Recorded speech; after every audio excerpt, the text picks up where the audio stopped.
wow, you're so pretty Even for if an you don't Asian think girl. I'm gonna make more money than And you, sometimes you are still when beneath we were me. hanging out, she would say the N-word. It's basically going against what society expects you to be. And if society expects you to be a white girl who goes to college and gets a job as a CEO or a male or anything like that, and if, you know, I'm expected to get pregnant by the time I was 16, like, if that expectation is there, more people are gonna fulfill it. And then it just becomes a vicious cycle because nobody is breaking it because nobody expects them to. So I think being a minority has to do with, you know, going against the grain. Being a minority means that you are one of yourself in a group of people who are very much not like yourself. Walking on campus as a person of color, specifically a black person, and especially at this campus at Emerson, is something that is very strange because you're both like, I feel like you're both celebrated and hated for like being black or being a person of color. One specific for Emerson is that we are the media makers here. Our goal in what we're doing for the artists and Emerson's campus is to go ahead and to create new stories and to be innovative and to make a new direction for film, writing, journalism.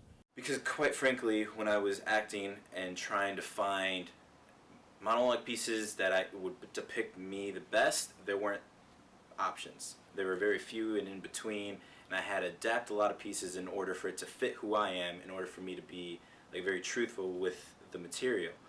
And so I think the reason why I switched from acting, you know, unfortunately, is so there will be those opportunities in the future. There will, you know, there won't be like those 18-year-old Puerto Rican boys who are like trying to find the monologue best for them for their auditions, and having to really struggle because there will be a whole library section just like with almost like race-neutral monologues.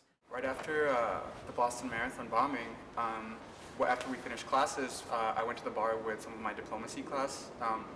And so we went and I showed my ID to the bouncer, and because my ID is my Mexican passport, he looked at it like it was the most strange thing he had ever seen in the world.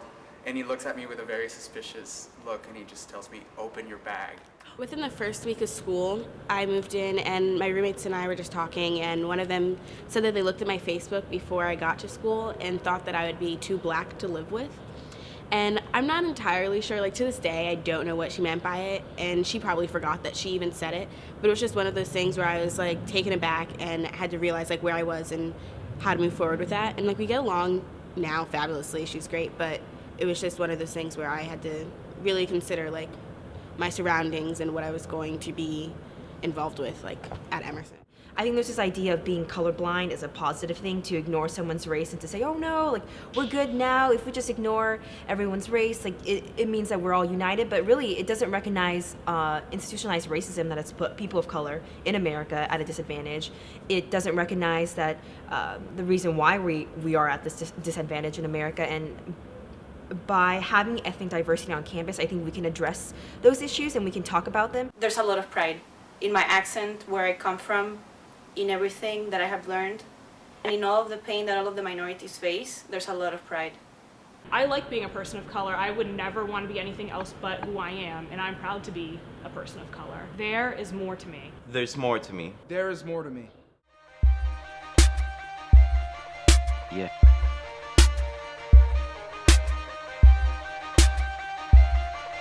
Yeah.